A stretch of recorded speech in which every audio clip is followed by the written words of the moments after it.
अब क्लास 9 का एक प्रश्न दिया गया है। पता कीजिए कि दिए गए बहुपद के सामने लिखे अंक मान उनके शून्यक है। यहाँ पर हमको शून्यक ज्ञात करना है ना, जो भी प्रश्न दिया गया। तो पहला प्रश्न है px बराबर 3x + 1, जहाँ x बराबर -1/3 दिया गया है। दूसरा प्रश्न है px बराबर x + 2, जहाँ x बराबर दिया गया है -2। थर्ड है px बराबर 5x - 4, x दिया गया है 5/4। py बराबर y2 - 1, y बराबर 1 और -1। pt बराबर t + 1 और t - 2, t दिया गया है +1 और -2। px lx + m, x बराबर -m/l। नेक्स्ट क्वेश्चन है pr बराबर 3r² - 1, r बराबर -1/√3 और 1/√3। मतलब x y t r का जो मान दिया गया है उनको रखने पर जो बहुपद दिए गए हैं वे शून्यक है या नहीं शून्यक, ये हमको ज्ञात करना है। तो इसे हल करने का देख लेते हैं। अच्छा, शून्यक किसे कहते हैं? जब किसी बहुपद का मान, बहुपद के जो गुणांक होते हैं उनका मान शून्य हो, तो ऐसे बहुपद को शून्यक बहुपद कहते हैं। ठीक है, शून्यक। तो देख लेते हैं हल। पहला क्वेश्चन है हमारा px बराबर 3x + 1, जहाँ x बराबर दिया गया है -1/3। तो x का मान क्या दिया गया है हमको? 1/3, -1/3। तो इस बहुपद में हम x का मान रखेंगे। तो p x की जगह -1/3 बराबर 3, जहाँ जहाँ x है वहाँ -1/3 लिख देंगे, +1। तो ये क्या आ गया? इसका गुणा अंदर हुआ कोष्टक में, तो माइनस प्लस माइनस माइनस 3/3 +1। ठीक है, -3/3 +1। ठीक है, तो 3 एकम 3, 3 एकम 3, तो ये आ गया -1 +1, और -1 +1 क्या हो गया? शून्य हो गया। ठीक है, तो p -1/3 का मान कितना है? शून्य। p -1/3 का मान क्या आएगा? शून्य, है ना। मतलब जो बहुपद दिया गया है ना, अतः -1/3 px का शून्यक है। ठीक है, मतलब px में x की जगह -1/3 लिख दे तो वो बहुपद है ना, उसका शून्यक है। ठीक है, ये हो गया हमारा आंसर। अब सेकंड क्वेश्चन है हमारा px बराबर x + 2, जहाँ x बराबर क्या दिया गया है? -2। ठीक है, तो जहाँ जहाँ x दिया गया है वहाँ -2 लिख देंगे। तो p -2 = -2 + 2 बराबर ये 2 और ये 2 कट गया तो शून्य आ गया। तो p -2 = 0, मतलब अतः -2 px का शून्यक है। ठीक है, और शून्यक क्या होता है? जो बहुपद दिया रहता है उसके गुणांक शून्य हो, उसे शून्यक कहते हैं। शून्य बहुपद, है ना। तो ये हमारा आंसर है। अब थर्ड है हमारा, थर्ड क्वेश्चन है हमारा px बराबर 5x - 4, x बराबर 5/4। ठीक है, तो इसे देख लेते हैं। x का मान दिया है 5/4, तो जहाँ x है वहाँ 5/4 रख देंगे।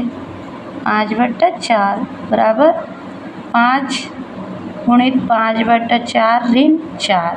तो ये क्या हो गया, 5m 25/4 ऋण 4। अब इसका लघुत्तम, यहाँ कुछ नहीं है माने 1 है, और 4 और 1 का लघुत्तम निकाल ले तो 4 एकम 4, 4 आ गया है ना, ये 4। अब 4 को भाग दिए 4 से तो एक बार में गया, और 1 का गुणा 25 से किए तो 25 ऋण, यहाँ 1 है, 1 से भाग दिए 4 को तो 4 बार में गया है ना, और 4 का गुणा इससे किए तो 4 चौक 16। ठीक है, ये रात में लिखेंगे, इसको नहीं लिखना है। ठीक है, तब 25 में से 16 गया, कितना आया हमारे पास, 9 बचा, 9/4, जो कि बराबर नहीं है 0 के, है ना। तो क्या लिखेंगे, अतः 5/4 px का शून्यक नहीं है, मतलब कोई और मान इसका शून्यक है ना, जो बहुपद दिया गया है उसका शून्यक नहीं है। चौथा है हमारा py बराबर y² - 1, y बराबर 1 और -1। तो इसमें y बराबर एक बार 1 रख के देखना है और एक बार -1, तो रख लेते हैं। जब y बराबर 1 हो तो p1 = y² के जगह 1 का स्क्वायर -1, तो ये क्या आ गया, 1 - 1 = 0, तो p1 बराबर 0, तो अतः 1 py का शून्यक है। ठीक है, अब दूसरा क्या दिया है, -1, इस पर -1 रख लेते हैं। जब y बराबर -1, ठीक है, तो p - 1 = y² माने -1 का स्क्वायर ऋण 1 बराबर -1 - 1 1 हुआ है ना, -1 बराबर क्या हो जाएगा, ये 1 कट गया 0, माइनस p - 1 बराबर 0। तो दोनों स्थिति में ये बहुलक है शून्यक है। तो अब क्या लिखेंगे, अतः -1, ये क्या होगा हमारा, ये 1 के लिए भी आंसर होगा और -1 के लिए, अतः -1 py का शून्य है, ये भी आंसर होगा। ठीक है, दोनों के लिए, दोनों मानों के लिए शून्यक है। अब नेक्स्ट है 5th pt = t - t+1 और t-2, जहाँ t बराबर एक बार +1 लेना है और एक बार -2 लेके देखना है। ठीक है, तो देख लेते हैं। जब t बराबर +1, ठीक है, तो p1 बराबर 1 + 1 और t के जगह 1 - 2, तो यहाँ से क्या आ गया, 2 × 2 में से 1 गया 1, और चिन्ह किसका, ऋण का, क्योंकि ऋणात्मक संख्या बड़ी है, तो यहाँ पर आ गया -2। तो p1 बराबर -2 बराबर नहीं है 0 के, तो शून्यक नहीं होगा। अतः 1 pt का शून्यक नहीं है। ठीक है, आंसर। अब जब t बराबर -2, तब क्या होगा, p2 यहाँ पर मान रखेंगे, है ना, t की जगह -2 + 1 और t की जगह -2 ऋण -2, तो यहाँ से क्या आ गया, 2 में से 1 गया ऋण 1, और ये 2 सॉरी ये हो जाएगा -4, दोनों माइनस माइनस में है ना, तो जुड़ जाएंगे। ठीक है, तो ये क्या आ जाएगा, -- +4। ठीक है, तो p2 बराबर 4 बराबर नहीं है 0 के, तो शून्य नहीं होगा। ठीक है, अतः 2PT का शून्यक नहीं है। ठीक है। अब छठवा है हमारा Px बराबर Lx प्लस m, x बराबर -m बटा l। ठीक, तो x बराबर -m बटा l लेंगे। ठीक है, तो P -m बटा l बराबर l, x की जगह क्या लिखेंगे -m बटा l प्लस m। तो यहाँ से क्या आ जाएगा, ये l और ये l कट जाएगा तो -m प्लस m, तो -m प्लस m कट गया तो 0 आ गया, है ना। तो अतः -m/l Px का शून्यक है। ठीक है, ये हो जाएगा हमारा आंसर।